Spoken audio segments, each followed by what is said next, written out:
యోబు గ్రంథం 31వ అధ్యాయము 1వ వచనం.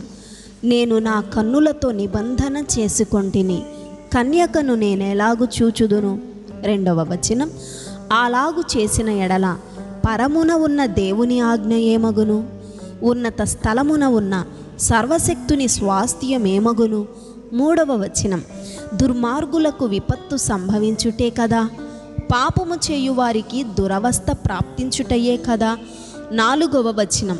ఆయన నా ప్రవర్తన నెరుగును కదా, నా అడుగుజాడలనన్నిటినీ లెక్కించును కదా. 5వ వచనం. అబద్ధికుడనై నేను తిరుగులాడిన ఎడల, మోసము చేయుటకై నా కాలు త్వరపడిన ఎడల. 6వ వచనం. నేను యథార్థుడనై ఉన్నానని దేవుడు తెలుసుకొనున్నట్లు. 7వ వచనం. న్యాయమైన త్రాసులో ఆయన నన్ను తూచునుగాక.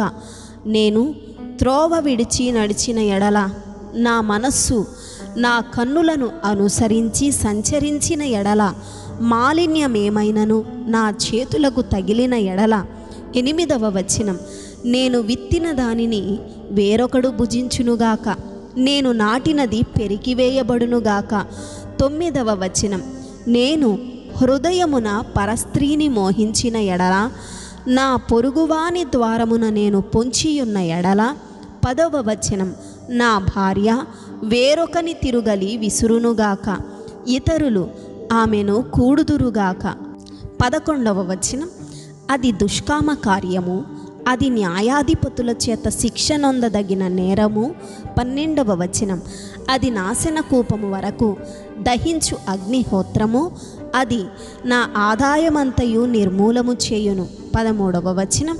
నా పనివాడైనను పనికత్తె అయినను నాతో వ్యాజ్యమాడగా, నేను వారి వ్యాజ్యమును నిర్లక్ష్యము చేసిన ఎడల.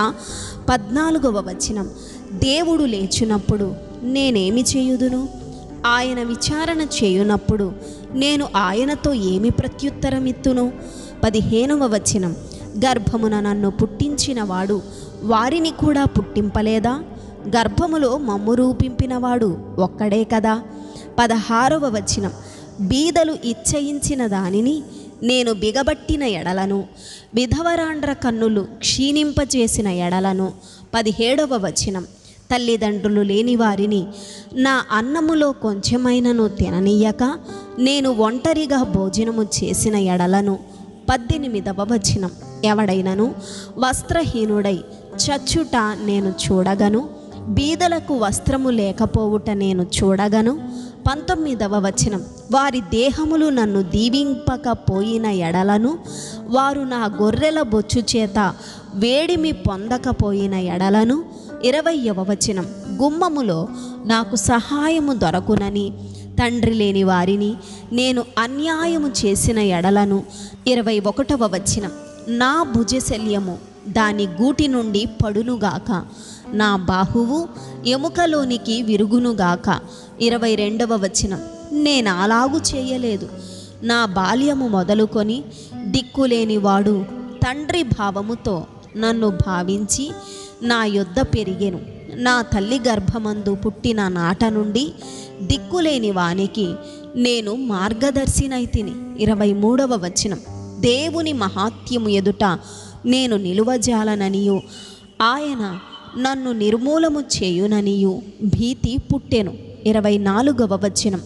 సువర్ణము నాకు ఆధారమనుకొనిన ఎడలను, నా ఆశ్రయము నీవే అని మేలిమి బంగారముతో నేను చెప్పిన ఎడలను. 25వ వచనం.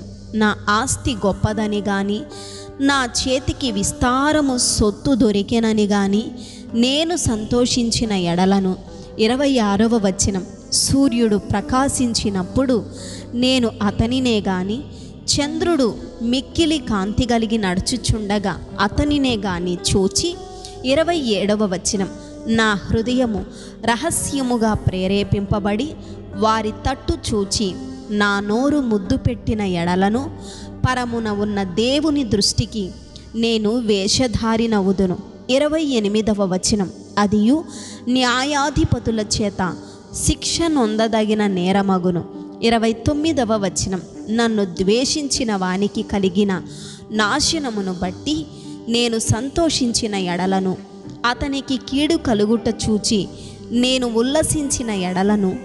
30వ వచనం, నేనాలాగు చేయలేదు, అతని ప్రాణమును నేను శపించలేదు, పాపము చేయుటకు నా నోటికి నేను చోటియ్యనే లేదు.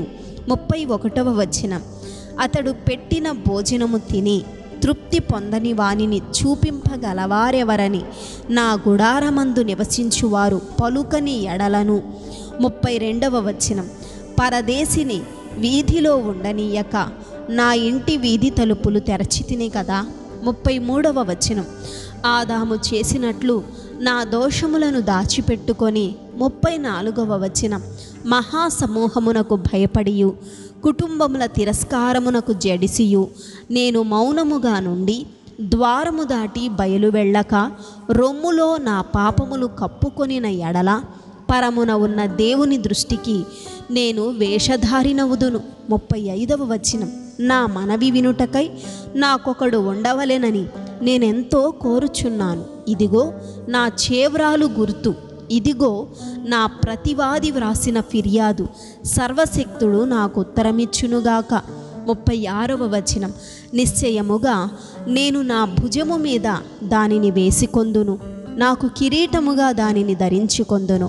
37వ వచనం, నా అడుగుల లెక్క ఆయనకు తెలియజేసేదను, రాజువలే నేను ఆయన యొద్దకు వెళ్ళేదను. 38వ వచనం, నా భూమి నా మీద మొర్రపెట్టిన ఎడలను దాని చాళ్ళు ఏకమై ఏడ్చిన ఎడల.